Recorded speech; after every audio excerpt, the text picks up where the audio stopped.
Connectez-vous. Voilà. C'est très important, mes frères. Nous allons commencer le débat. On va poser les actions. Sauver les Ivoiriens.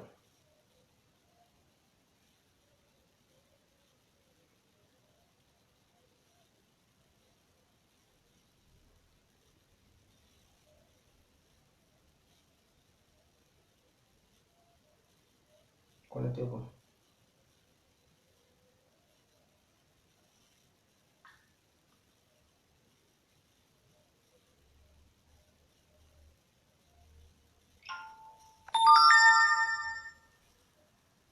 Mettez-vous en ligne. Voilà, c'est très important.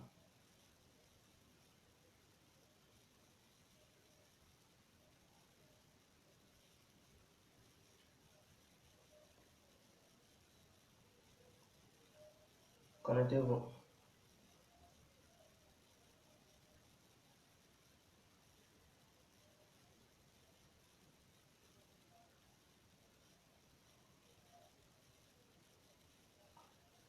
Voilà. Désormais, nous allons faire des vidéos pour essayer de rassembler les Ivoiriens et non les diviser. Vous avez compris?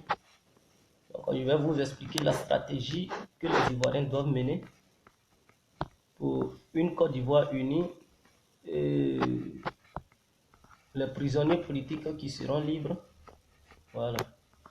Ils vont retrouver la liberté en fait.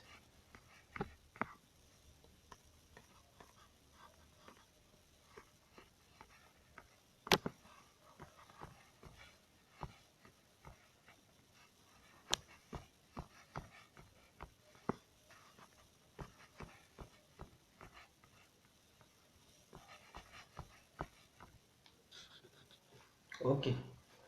Bonsoir, bonsoir, mes chers amis ivoiriens et ivoiriennes.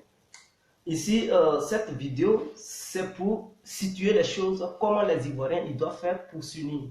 Voilà, comment aussi nous pouvons faire pour aider les prisonniers politiques qui sont enfermés, ainsi que les jeunes patriotes qui sont enfermés, pour que la cohésion sociale, la paix, puisse régner au sein de notre pays, la Côte d'Ivoire. Voici mes propositions. Vous savez, d'abord, pour passer aux propositions, j'aimerais un peu critiquer et situer les choses. Vous savez, depuis les années 90, la Côte d'Ivoire a connu pour la première fois le multipartisme en Côte d'Ivoire. C'est-à-dire, c'est en 90, le multipartisme est venu. Mais il y avait le parti unique. Pourquoi son Excellence, M. Félix Houphouët-Boigny, il ne voulait pas le multipartisme? Il savait bel et bien que le multipartisme divisait un pays et amenait une crise au sein d'un pays. Et donc, le parti unique permettait aux Ivoiriens de mener une vie sociale, permettait aux Ivoiriens d'être unis, permettait aux Ivoiriens de vivre la cohésion sociale et permettait à la Côte d'Ivoire d'être dans l'émergence. Raison pour laquelle, au temps de Houphouët-Boigny, dans les années 80 à 70, la Côte d'Ivoire était un petit Paris pour les autres pays de la sous-région. Mais depuis que la Côte d'Ivoire a découvert le multipartisme en 90, c'est là les problèmes de la Côte d'Ivoire ont commencé. Donc depuis les années 90 jusqu'en 95, ça a pris de l'ampleur. Parce que Bédier, M. Bédier a amené le multipartisme, il a amené l'ivoirité, le concept d'ivoirité. Pour moi, je suis d'accord pour cette ivoirité, mais l'idée dans laquelle il a inventé l'ivoirité, ce n'était plus bien. Voilà, la période dans laquelle il a inventé l'ivoirité, ce n'était plus bien. Et les gens ont vu ça autrement, les gens ont apprécié ça autrement. Or, l'ivoirité voulait tout simplement dire, il faut d'abord que le pays, la Côte d'Ivoire, aide d'abord les Ivoiriens avant d'aider les autres. Et non essayer de chasser les autres. Mais nous, Ivoiriens, en tant que jeunes Ivoiriens, on a mal apprécié ce mot ivoirité et on a pris ça pour faire un concept pour essayer d'aller contre les étrangers. Et c'est là la Côte d'Ivoire a chuté. Donc depuis 1995, la crise avait déjà débuté en Côte d'Ivoire. Et donc c'est en 1999, ça va encore prendre de l'ampleur. pour que la Côte d'Ivoire puisse connaître son premier coup d'État sous le régime de Guéhi Robert. Sous le régime de Henri Konan Bédié, Guéhi Robert est venu au pouvoir. Et donc, quand Guéhi Robert est venu au pouvoir, c'est là la Côte d'Ivoire devait se rattraper pour essayer d'enlever ce fameux mot ivoirité dans les têtes des Ivoiriens, parce que Guéhi, il n'avait pas de parti politique. C'était quelqu'un qui était neutre, un candidat impartial. Et donc, quand il est venu, c'était dans le but d'organiser une élection transparente et équitable pour que les Ivoiriens puissent participer aux différentes élections, à cette élection présidentielle pour voir et élire leur président de la République. Donc, Guéhi, une fois au pouvoir, il a commencé à apprécier le fauteuil présidentiel. En même temps, il a inventé et il a créé son parti politique appelé l'UDPCI, dirigé aujourd'hui par M. Mambrito Akeus. Vous comprenez? Donc, une fois ce parti politique a été créé, Guéhi Robert ne voulait plus quitter le pouvoir. Donc, c'est là il s'est accroché au pouvoir. Et il a mal fait d'écarter les autres leaders politiques en écartant Henri Konan Bédié et Alassane Dramane Ouattara. Voici où ce problème encore s'est aggravé. Et donc, Bédié et Laurent Gbagbo, ils sont allés aux élections. Quand je dis Bédié, Guéhi et Laurent Gbagbo, ils sont allés aux élections. Quand Guéhi a perdu les élections, il ne voulait même pas quitter sur son fauteuil présidentiel. Il fallait encore un soulèvement populaire. Donc on regardait dans l'idée et dans la philosophie dans laquelle les Ivoiriens ont grandi. C'est-à-dire depuis les années 90. Quand vous prenez 90 jusqu'en 2017, ça fait 37 ans mes frères. Donc ça fait 37 ans. Tous les Ivoiriens qui sont nés dans cette période, c'est-à-dire à partir de 90 jusqu'en 2095, 2000 et jusqu'en 2017, eux, dans leurs esprits, ce n'est que la violence qui est là-dedans. Ils n'ont pas connu l'ancienne Côte d'Ivoire que les gens ont vécu. L'ancienne Côte d'Ivoire qui était le petit Paris de la sous-région, ces gens-là, ils n'ont pas connu cette Côte d'Ivoire. Et donc ceux qui sont nés depuis 90 jusqu'en 2017, cette jeunesse et cette génération a connu que la barbarie, voilà, le désordre, parce que c'est là que la feu s'y régnait en Côte d'Ivoire. Depuis 90 jusqu'à aujourd'hui, la feu s'y règne. Et donc, depuis que le multipartisme est né en Côte d'Ivoire, c'est là la barbarie a commencé. Il faudrait que cela soit clair. Et donc, c'était une manière de révolter et de révolutionner le peuple ivoirien pour aller contre le pouvoir de Feu Félix Houphouët-Boigny. Et c'est là la jeunesse a commencé à prendre la violence. Et que quand tu n'aimes pas un pouvoir, il faut descendre dans les rues pour casser les magasins volés. C'est là les Ivoiriens ont commencé à piller, les pillages et tout ça. C'est là le peuple ivoirien a commencé à faire cela. Donc depuis 90, tous ceux qui sont nés, même ils sont grands, vous les voyez, ils sont des leaders politiques, mais ils n'ont pas une très bonne vision politique. Parce que pourquoi? Ces gens-là, ils ont grandi dans une philosophie de barbarie. Et donc, en aucun cas, ils vont rassembler les Ivoiriens. Parce que cette méthode de descendre dans les rues, cette méthode non, cette méthode de descendre dans les rues, cette méthode de faire comme les feux-6, les anime toujours. Et ils sont là-dedans. Raison pour laquelle il ne faut pas suivre ces leaders qui n'ont pas une idée lointaine, mais qui limitent leurs pensées. Ils ne pourront pas régler la crise post-électorale ivoirienne. Vous savez, Houphouët-Boigny ne peut pas être le papa de la Côte d'Ivoire. La Côte d'Ivoire n'appartient pas à Houphouët-Boigny.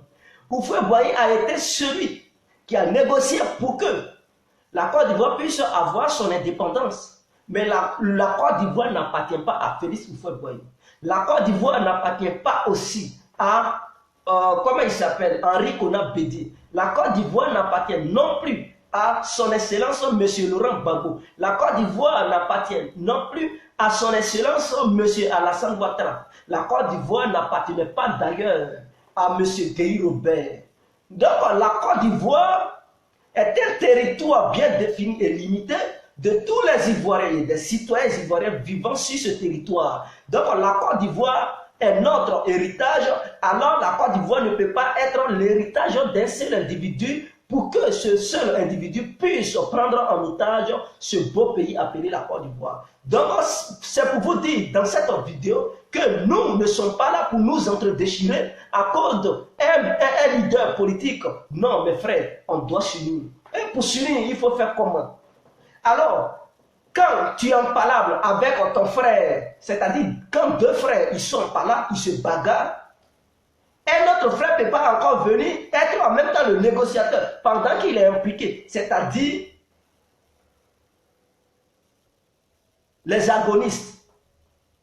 Quelqu'un qui est un antagoniste, les antagonistes, c'est quelqu'un qui est impliqué dans une crise. Donc les antagonistes eux-mêmes, ils ne peuvent pas encore être impliqués là-dedans, en même temps être des médiateurs. Non, ça ne peut pas se faire. Pourquoi la médiation entre Charles Konan-Banny et envers la réconciliation, ça a échoué? Parce que Charles Banny, il avait déjà une partie prise. Voilà, pendant cette crise post-électorale, Banny, il avait déjà son parti politique qui était le PDCI, qui est bel et bien le PDCI, et il était d'ailleurs à l'hôtel du Golfe. Il ne pouvait pas réussir la réconciliation, la mission qu'on lui avait confiée, raison pour laquelle ça a été un échec total de la part de Charles Konan-Banny. Sinon, c'était une très bonne initiative, mais il ne pouvait pas réussir. Parce que les Ivoiriens, quand ils voyaient déjà son visage, ils disent non, lui là, voilà, il était de l'autre camp, donc nous on ne peut pas l'écouter. Voilà le vrai problème des Ivoiriens. Donc, quand deux frères ils sont en palabre, mais il faut quelqu'un, il faut un médiateur. Et ce médiateur doit être quelqu'un qui est neutre, c'est-à-dire qui n'a pas de parti pris. Il ne peut pas soutenir l'autre frère, il ne peut pas aussi soutenir l'autre frère. Non, il est au milieu et il tranche cette affaire pour ensuite venir les réconcilier. Et donc, moi, mes propos, là où je viens, je vous dis, mes vidéos, ce n'est plus pour agresser quelqu'un, ce n'est plus pour accuser un parti politique, mais je serai désormais et dorénavant au centre du débat pour essayer de réconcilier les Ivoiriens et les situer dans le but, parce qu'il faut essayer de sensibiliser les Ivoiriens. Et nous allons avoir des représentants partout en Afrique, voilà, en Côte d'Ivoire précisément, pour mener les actions sur place. Donc je lance un appel à tous les cyberactivistes, ceux qui me regardent et ceux qui me suivent, ceux qui veulent aussi rentrer dans ce mouvement, ils peuvent me contacter afin de les mettre en contact avec, voilà, le patron, pour ne pas dire le leader capital. Vous comprenez? Donc, pour résoudre cette crise post-électorale et réconcilier les Ivoiriens, ainsi que pour libérer tous les prisonniers politiques, il faut quoi? Voici moi ma proposition que je fais. Il faut un candidat neutre qui n'a pas de parti pris. C'est-à-dire qui ne fait pas partie du RSDP, qui ne fait pas partie du FPI, qui ne fait pas partie de l'UDPCI, de l'UNG. Non, parce que tous ces partis politiques sont impliqués dans la crise post-électorale. Donc, être un membre de l'UNG, on dit, oh, tu es un probable. Être un membre de comment on appelle ça? UDPCI, on dit, oh, je ne sais pas si c'est MFA ou bien, je ne sais, on dit, oh, c'est un pro Alassane. UDPCI, on dit, oh, c'est un pro RD. Donc, vous voyez, ces personnes-là, ils ne pourront pas régler la crise post-électorale et ils ne pourront pas réconcilier les Ivoiriens. Vous comprenez? Donc, pour réconcilier les Ivoiriens, il faudrait un candidat neutre, impartial, qui n'a pas de parti pris, qui ne s'est jamais prononcé sur la situation sociopolitique en Côte d'Ivoire, pour essayer de mettre le social sur l'équité. C'est de faire quoi? C'est de mettre ce leader politique qui vient d'apparaître, qui est sorti de nulle part, qui a des idées fraîches. Un leader d'abord qui est sage, c'est-à-dire la sagesse doit l'animer. Un leader qui est discipliné. Un leader qui aime le travail d'abord. Vous comprenez?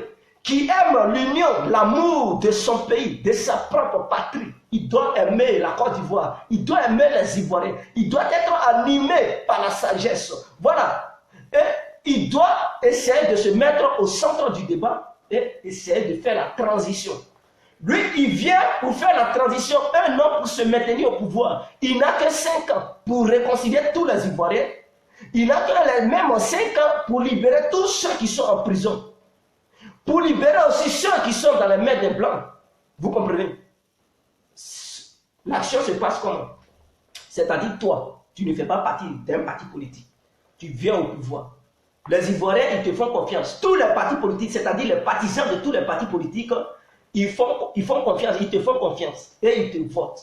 Donc, il ne s'agit plus de dire tu es RDP, tu es FPI. Non, ce n'est pas quelqu'un comme ça. C'est quelqu'un qui vient pour se mettre au centre du RADP et FPI, pour ne pas qu'ils puissent avoir la confrontation directe, pour ne pas que ces deux parties s'affrontent encore. Donc lui, il est là pour calmer le jeu. Quand il veut affronter l'autre, il dit non, calmez-vous, je suis là, je vous sépare. attendez, on va trouver voilà, un consensus de paix. Et donc, lui, il devient le président de la République de Côte d'Ivoire. Quand il va devenir le président de la République de Côte d'Ivoire, à l'Assemblée nationale, lui, il n'a pas de parti politique pour dire il a ses députés ou bien il a ses partisans qui vont se représenter à l'Assemblée nationale. Non, il n'a personne. Donc, c'est là on va voir en Côte d'Ivoire qui est majoritaire, qui ne l'est pas. C'est-à-dire les partis politiques de la Côte d'Ivoire, c'est là maintenant, eux, ils vont aller sur le terrain pour battre en campagne, pour que leurs députés puissent être représentés à l'Assemblée nationale. Donc, ce président en question qui est neutre, il n'aura pas de trucs, comment on appelle ça, il n'aura pas d'influence sur ses leaders, hein? C'est-à-dire les représentants des différents partis politiques qui ont représenté leurs députés d'aller battre en campagne pour devenir député. Lui, le président, il ne va pas avoir une influence sur eux parce que ces gens-là, ils ne font pas partie de son parti politique. Et d'ailleurs, lui aussi, il n'a pas de parti politique.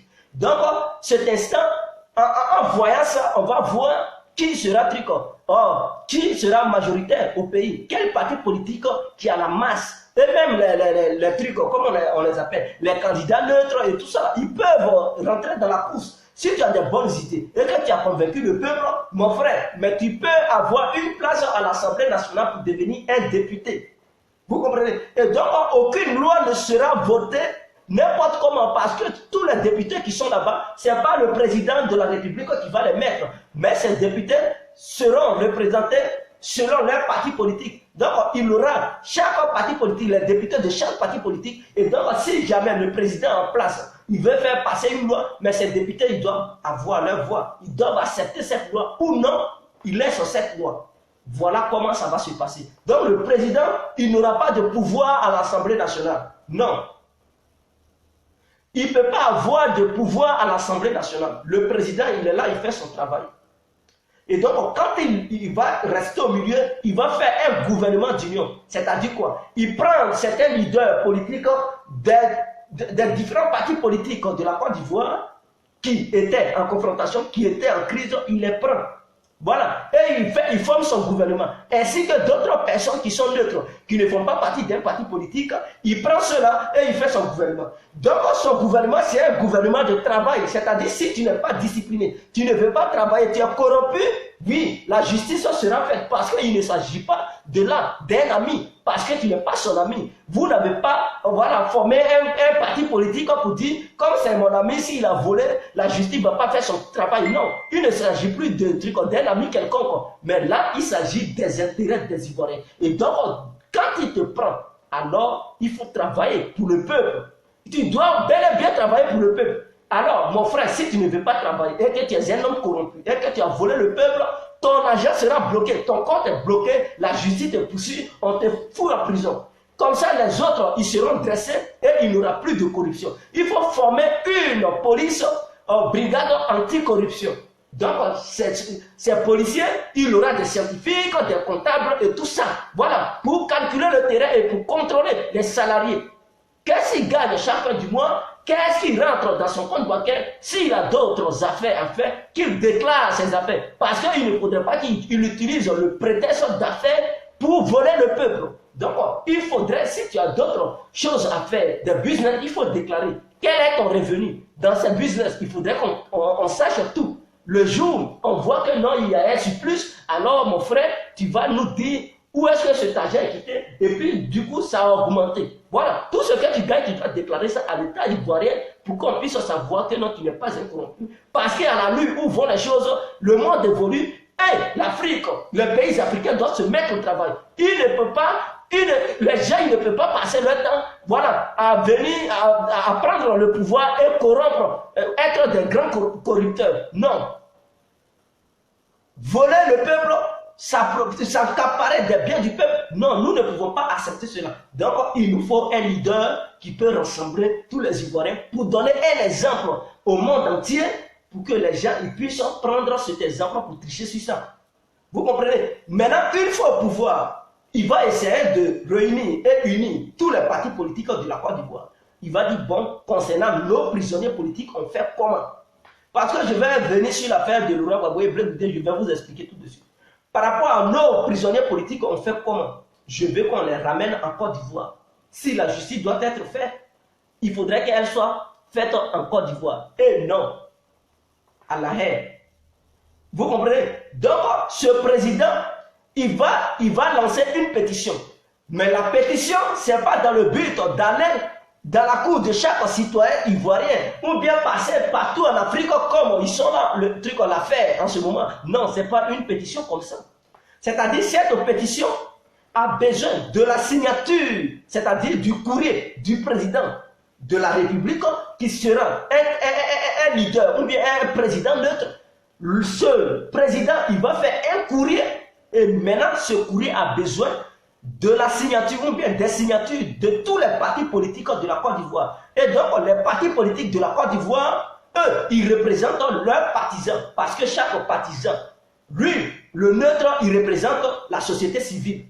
Maintenant, ceux qui ont leur parti pris, qui sont dans des partis politiques, eux, ils seront représentés par les leaders de leur parti politique. Je m'exprime. Par exemple, le PDCI, si le PDCI a pour leader Henri Konan Bédié, tous les partisans du PDCI, alors Bédié va les représenter. Donc quand Bédié signe, c'est comme si c'est les partisans du PDCI qui ont signé. Le RDR, si le RDR est représenté par Alassane Ouattara, si Alassane signe, c'est-à-dire tous ceux qui sont les partisans d'Alassane Ouattara, c'est eux qui ont signé. Si le FPI est représenté soit par Afou N'Guessan ou soit par Aboudrama Sangare ou soit par Laurent Gbagbo, si l'un d'entre eux a signé, c'est comme si c'est tous les partisans du FPI qui ont signé. Maintenant, pour la société civile, parce que ce n'est pas tout le monde qui a un parti politique en Côte d'Ivoire. Donc, ce président qui vient de la société civile, qui n'a même pas de parti pris, lui, sa signature compte pour la société civile. Et donc, c'est cette signature, c'est ce courrier composant de différentes signatures de tous les partis politiques que ce président il va prendre pour adresser ça à l'ONU. Donc, ce courrier sera adressé à l'ONU directement pour dire nous voulons la libération de nos prisonniers qui sont enfermés à la Cour pénale internationale. Vous comprenez? Donc, quand ils vont leur adresser le courrier, parce que c'est l'ONU qui va donner l'ordre à la Cour pénale internationale. Dès lors, la Cour pénale internationale va étudier les dossiers pour dire ah, tout le pays est d'accord. Parce que si tous les représentants des différents partis politiques ont accepté de signer, c'est que les Ivoiriens, ils sont d'accord. Nous voulons la paix. Libérez-les, ça va nous donner la paix. On va parler entre Ivoiriens, entre Africains. Voilà, on ne veut pas la division parce que la mission de ce président, c'est de réunir les Ivoiriens, c'est de relever les défis. Tout ce qui a été cassé, c'est pour créer les entreprises, c'est pour essayer d'investir dans l'éducation. Parce que la première richesse de l'être humain, c'est la matière grise. Il faudrait que cette matière grise soit cultivée. Alors, ce n'est pas de l'or, manganèse, diamant, cacao, café. Non, si tu es cultivé, mon frère, tu pourras faire beaucoup de choses sans le cacao. Mais si tu n'es pas cultivé, malgré ton cacao que tu vas produire, ils vont te voler et tu ne vas même pas bénéficier de ton cacao. Donc, il faudrait que cela soit clair. Et vous allez voir, tous ces prisonniers politiques, ils seront libérés. Les jeunes qui sont incarcérés à la Maka et d'autres prisons, ils seront libérés. Tous les exilés qui sont partis, ils seront de retour sur le territoire ivoirien. Parce qu'il n'y aura plus quelqu'un pour les poursuivre. Le président qui est venu, c'est un président qui va réconcilier les gens et non un président qui va diviser. Donc ce dernier, il a une mission de 5 ans pour réunir tous les Ivoiriens, pour finir les querelles qui règnent entre nous et tout ça. Il faut unifier l'armée de la Côte d'Ivoire, il faut bien former les gens, il faut leur faire comprendre que l'armée n'est pas là pour s'aimer la désolation et que l'armée est là pour protéger tous les citoyens de la Côte d'Ivoire. Quelle que soit ton ethnie, quel que soit ton bord politique, il ne faudrait pas que l'armée soit divisée. Mais il faut une armée forte. Il faut les préparer. Il faut les apprendre. Il faut faire cela. Mais le FPI, lui seul ne peut pas libérer Gbagbo. Pourquoi je le dis?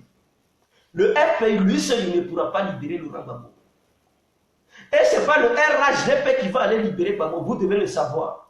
Parce que le RHDP, en aucun cas, ne peut se lever pour dire libérer Laurent Gbagbo. Non.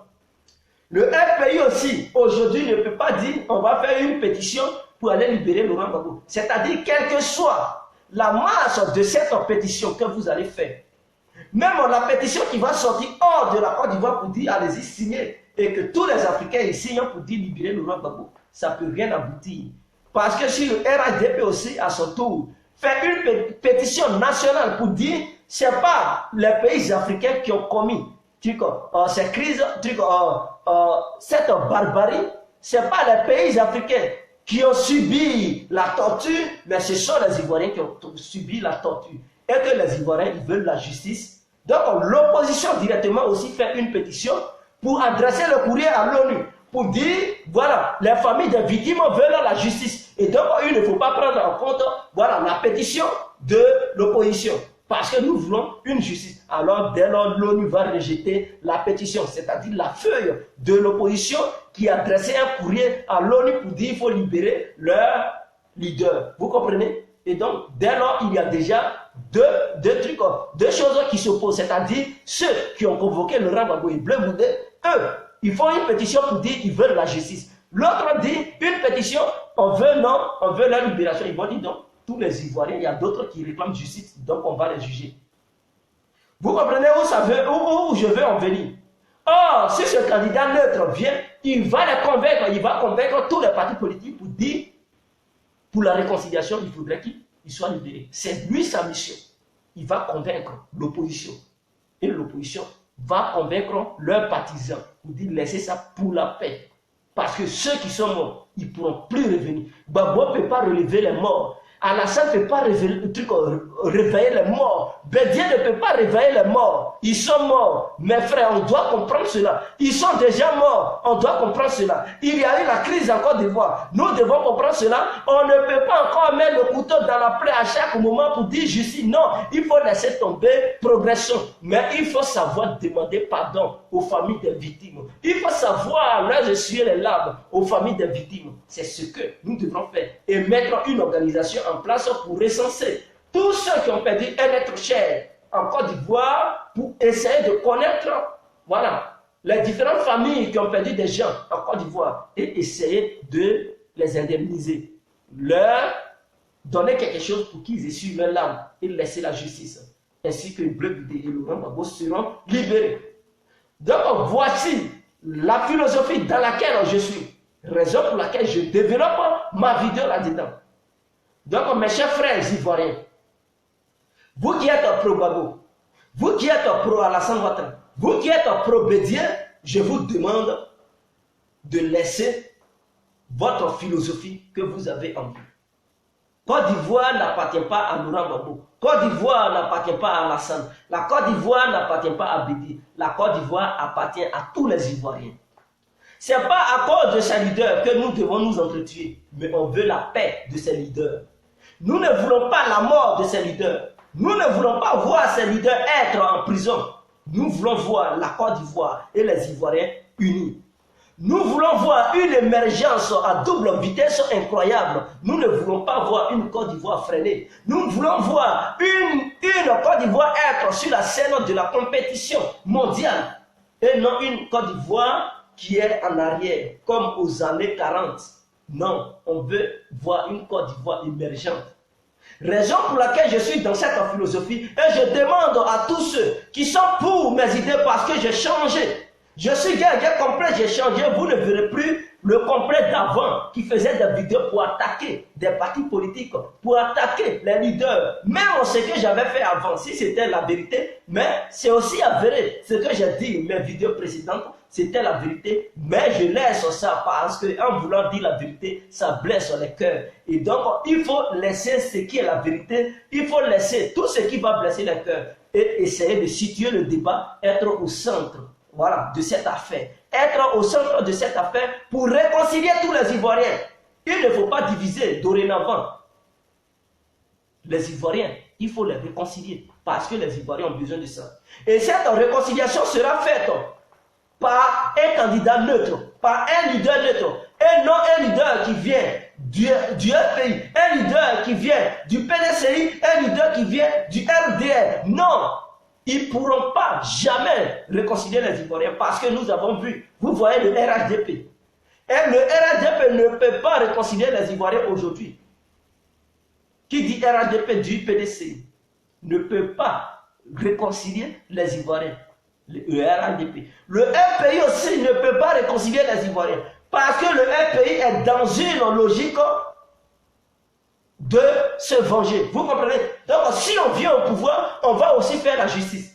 Voilà, eux ils sont dans cette logique. Le RHDP ne veut pas aussi la réconciliation parce que cela les arrange. Alors, vous pensez que ceux qui ont été des antagonistes, c'est-à-dire Laurent Gbagbo, Alassane Ouattara Bédié et Père à son âme Keï Robert, ce sont ces 4 leaders qui ont causé tout ce qui arrive aux Ivoiriens aujourd'hui. Et donc, ces leaders, ils ne peuvent pas laisser leurs héritiers. Leurs héritiers vont prendre le pouvoir en Côte d'Ivoire pour réconcilier les Ivoiriens. Non, ça sera encore cette même ligne de division. Donc, aucun descendant du RHDP, aucun descendant du FPI, aucun descendant de l'UDPCI ne peut réconcilier les Ivoiriens. Il faut quelqu'un qui ne fait pas partie de cette secte. C'est comme une secte, c'est comme une religion, c'est un différent parti politique. Donc lui qui doit réconcilier les Ivoiriens, il ne doit pas quitter dans un parti politique, voilà, qui sont impliqués dans la guerre. Ces différents partis politiques qui sont impliqués dans la guerre. Non, ce n'est pas un candidat de là-bas qui va réconcilier les Ivoiriens. Il faudrait que ce candidat quitte en dehors de ces partis politiques pour venir s'installer et réconcilier les Ivoiriens. En 2025, il organise les élections et vous allez voir, là les élections seront transparentes. Il n'y aura pas un parti politique qui va influencer l'autre pour dire moi je vais manipuler l'Assemblée nationale, moi je vais manipuler la CEI, moi je vais corrompre. Non, parce que toi tu es neutre, tu organises les élections et le parti le plus fort il va gagner les élections. Voilà comment d'autres partis politiques pourront avoir la chance en Côte d'Ivoire pour venir au pouvoir. Mais si ce n'est pas le cas, et que ceux qui sont impliqués dans les guerres de la Côte d'Ivoire, ils présentent un leader, je vous le dis, il aura toujours la guerre, il aura toujours la division. Et ceux qui sont là, ils ne vont pas dire qu'ils vont quitter. Non, ils ne vont pas quitter parce qu'eux, ils vont se dire, si les autres viennent, ils vont les poursuivre en justice. Donc, en aucun cas, ils vont laisser le pouvoir. Ils vont toujours rester là. Même s'il faut manipuler les résultats, ils vont les manipuler. Non, mais pour éviter cela, il faut envoyer quelqu'un pour les réconcilier d'abord. Organiser les élections en 2025. Et c'est lui qui contrôle les élections. C'est-à-dire, il est là jusqu'à ce que le nouveau leader soit connu. Et donc, chaque parti politique pourra présenter son leader. Et on va voir qui est qui dans le pays, qui a la masse au pays. Imaginez-vous en Côte d'Ivoire, il y a 23, d'après une organisation internationale qui a fait le recensement, qui a conclu qu'en Côte d'Ivoire, il y a 23 millions d'habitants. Sur les 23 millions d'habitants, il y a 17 millions d'Ivoiriens, de nationalités réellement d'origine ivoirienne. Donc on suppose que sur les 17 millions d'Ivoiriens, ceux qui n'ont même pas encore atteint à l'âge de 18 ans, ils pourront être 3 millions d'habitants. Donc, normalement, il y a 15 millions d'habitants qui ont déjà atteint les 18 ans. Donc, si on dit qu'il y a une élection présidentielle en Côte d'Ivoire, une élection législative, une élection municipale, normalement, sur la liste électorale, il devrait avoir 15 millions d'Ivoiriens qui devraient se recenser. Mais non, ce n'est pas le cas. Souvent, il y a 2 millions d'Ivoiriens qui se recensent sur la liste électorale. Ou bien 4 millions d'Ivoiriens qui se recensent sur la liste électorale. Or, pourtant, nous sommes 23 millions. Et donc, vous, Ivoiriens, et moi, Ivoirien, on décide, c'est-à-dire 2 millions de personnes d'Ivoiriens, eux, ils vont décider de l'avenir de 23 millions d'Ivoiriens.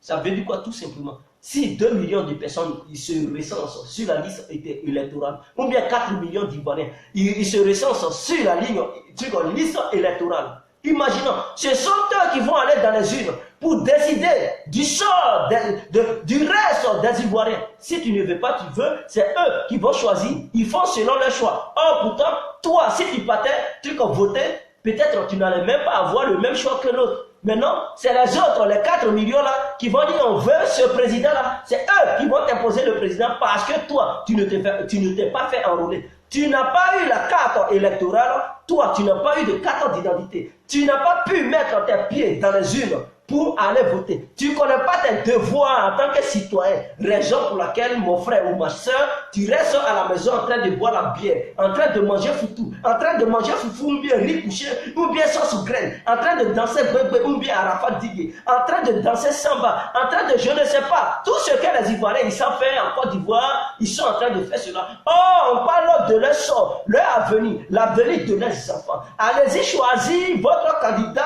pour l'élire aux élections présidentielles.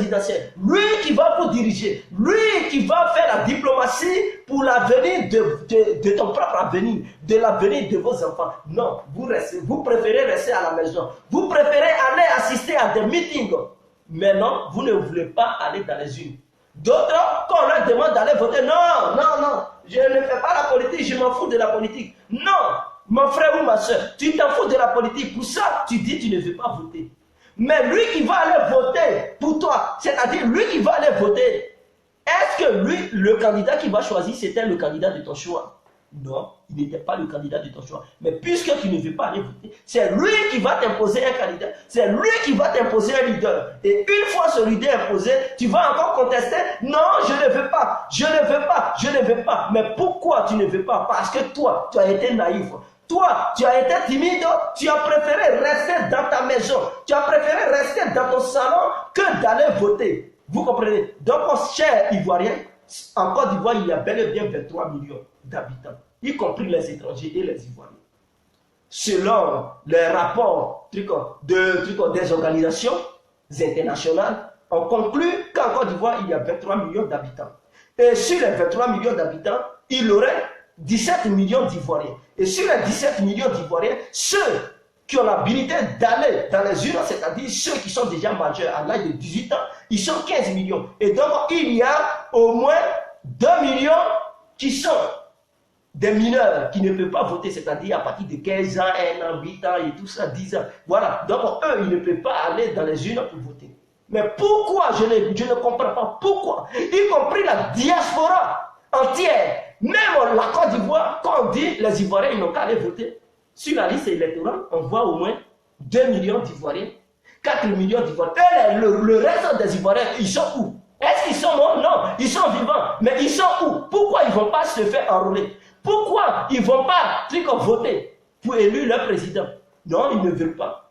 D'autres, même ceux qui sont dans les campagnes, matin arrive, on dit le jour électoral, il prend sa machette et dit non, c'est cacao qui me donne à manger. Je m'en fous de leur élection. Il s'en va en brousse. Il y a d'autres, on dit, il y a élection. Il dit non, je m'en fous, j'ai rendez-vous avec ma copine. Ou bien la copine dit, j'ai rendez-vous avec mon copain, je m'en vais. L'autre dit non, non, non, oh, ils sont là préparés, riz gras. Ou bien sorte qui gras, foutu. Oh, poisson frais, viande fraîche. Non, je ne peux pas aller, ça, je dois manger ça. Ou bien ma grosse bière, ma tante chez Pes, monsieur Pascal, en zone 4 là-bas, non, je ne bouge pas. Ou bien dans la boîte de nuit, ou bien il y a un concert de trucs, je ne peux pas aller, voilà, imaginez. Et ce sont peut-être 2 millions de personnes qui vont élire un président pour toi, qui va te diriger. Pendant ce temps, tu n'aimes pas ce président. Tu sais que non, ce président-là, ton avenir n'est pas garanti, l'avenir de tes enfants-là n'est pas garanti. Mais non, parce que toi, tu n'as pas accepté d'aller élire ton président de la République dans les urnes, alors l'autre, il va décider à ta place. C'est comme si toi, ton avenir est là, tu dis non, je m'en fous de ma avenir, et c'est quelqu'un d'autre qui décide de toi, ton avenir. Pendant ce temps, toi, tu n'aimes pas ce métier, mais il va te dire non, forcément, il faut faire ce métier, parce que toi, tu n'as pas fait un choix, mon frère ou ma soeur. Alors, moi, je dis, à partir d'aujourd'hui, moi complet, je change. Je suis dans un mouvement aujourd'hui, le mouvement qui va conscientiser. Et nous allons aller bel et bien sur le terrain. C'est-à-dire s'il faut convaincre les Ivoiriens de porte à porte. Parce que c'est une campagne, une vague de campagne de sensibilisation. Il faut défier les Ivoiriens. Il faut conscientiser les Ivoiriens. Car ils ont leur devoir. Et le devoir de chaque citoyen ivoirien, c'est d'élire leur président. Il ne faut pas être ignorant. Parce que la nouvelle génération que nous sommes aujourd'hui, c'est-à-dire depuis les années 90 jusqu'en 2017, nous avons, d'autres ont 37 ans, d'autres ont 40 ans, même à partir de 42 ans, si je vais au-delà de trucs en 90 ans, les autres qui ont 42 ans, tous ceux-là, ils sont des personnes naïves, parce qu'ils ont grandi dans une génération de révolution. la génération des rues, la génération feu-6, la génération des trucs, des mouvements partout en Côte d'Ivoire, la génération des parlements et agora. Et donc cette génération a une philosophie de dire quoi? Quand ça ne veut pas, il faut casser. Quand ça ne veut pas, voilà, il faut sortir dans la rue. Non, mais ils n'ont pas des idées constructives. Raison pour laquelle nous venons au milieu du combat, au milieu, c'est-à-dire au milieu de le centre du combat pour essayer de conscientiser tous les Ivoiriens. Donc, ce n'est pas un membre du PDC ou RDR qui va rassembler les Ivoiriens, qui va libérer Gbagbo. Ce n'est pas un membre du FPI qui va libérer Laurent Gbagbo et ainsi que tous les autres prisonniers politiques. Mais il faut quelqu'un, un leader neutre pour mener ce combat. Un leader neutre pour rassembler les Ivoiriens, libérer tous ces prisonniers politiques. Et vous devez comprendre qu'il est temps. 2020 est la dernière chance de tous les Ivoiriens. Il faudrait que cela soit clair. Si 2020 vous échappe, mes frères et sœurs, vous allez attendre 2050 pour que tous ces prisonniers politiques puissent avoir la libération. Pour que la Côte d'Ivoire puisse être unie, il faut 2050 parce que 2020 est la dernière chance des Ivoiriens. Il faudrait que cela soit clair. On a eu la crise en 2010. 10 ans après, on doit se réconcilier. Et les 10 ans après, c'est 2020. Il ne faut pas laisser 2020 s'échapper. Il faut être dans le temps. Dans le temps, il faut avoir le temps. Il ne faut pas laisser le temps avoir le temps sur ta vie. Mon frère ou ma soeur, c'est Dieu complet qui vous parle. Rejoignez le mouvement. Bientôt, je vais dire le leader de ce mouvement. Mais si vous partez sur ma page, regardez sur mon mur, vous verrez le nom de ce mouvement. Vous verrez le nom de ce mouvement. Rejoignez-moi, rejoignez la bataille. Nous allons mener la bataille. La bataille de la conscientisation de tous les Africains. Et sur le terrain, nous allons avoir des représentants, que ce soit du nord, à l'ouest, au sud, à l'est, au centre. Nous allons mener une vague de campagne pour sensibiliser les gens. Et nous avons déjà des éléments très actifs. Voilà, des paroliers sur le terrain. Ils vont mener cette campagne. On va convaincre les parents de porte à porte. Toutes les ethnies, nous allons avoir des représentants dans chaque ethnie de la Côte d'Ivoire pour convaincre les différentes ethnies. Il faudrait que cela soit clair. C'est ça la réalité. Il faut convaincre les ethnies. Et donc, nous allons tout faire pour avoir un représentant chez les Soufo, un représentant chez les Malinké, un représentant chez les Gou, un représentant chez les Yakuba, un représentant chez les Bété, un représentant chez les Dida, un représentant chez les Wabé, les Guérés, ainsi que toute la Côte d'Ivoire, chez les Baoulés, les Agnis, les Abrons et tout, pour essayer de sensibiliser le peuple. Il faut parler même en langue et nous allons faire ce travail. On est là, on est déjà déterminé. Il n'y a qu'une question d'heure. Il faut descendre sur le terrain. Et nous avons déjà des représentants qui vont descendre sur le terrain pour avoir des représentants dans chaque ethnie, pour parler en ethnie, pour conscientiser le peuple, pour dire ce leader est le nouveau leader qui va sauver la Côte d'Ivoire, qui va sauver les Ivoiriens, qui va réunir les Ivoiriens, qui va libérer tous les prisonniers politiques, qui va poser une politique de la révolution nouvelle de la Côte d'Ivoire. C'était ma vision. Je vous salue. Donc, tous ceux qui sont d'accord pour mes idées que je viens à peine d'avancer, alors rejoignez le combat. Mettez-vous de mon côté, bien de notre côté, pour qu'on puisse mener ce combat ensemble. J'ai besoin de vous. Voilà. Ainsi que vous avez besoin de mes idées, on est ensemble, nous allons rouler ensemble, nous allons avancer ensemble. Donc la porte est ouverte pour tout le monde. Alors, tous ceux qui veulent mener la politique, qui sont des personnes capables de sensibiliser les gens, rejoignez-moi. Afin que je puisse essayer aussi de vous ouvrir les portes, pour vous mettre en contact avec des personnalités politiques pour mener ensemble le combat. Car l'heure est grave pour réveiller la conscience ivoirienne et essayer de relever notre pays. Car le pays ne mérite pas ça. La Côte d'Ivoire ne mérite pas. Là où elle est, non, on est trop en bas. Regardez, le Ghana avance. Hier, c'était la Côte d'Ivoire et la Corée du Sud. Maintenant, aujourd'hui, la Corée du Sud a atteint un niveau que même la Côte d'Ivoire ne peut même pas encore atteindre aujourd'hui. Et il faut mener cette politique pour relever la Côte d'Ivoire. Pour montrer aux politiciens comment il faut faire la politique. Pour montrer à nos politiciens comment il faut réunir des personnes divisées. Et le chef du village doit être un candidat neutre et un antagoniste. C'était de ma part. Bien compris. Vive la Côte d'Ivoire. Vive l'Afrique entière en ensemble.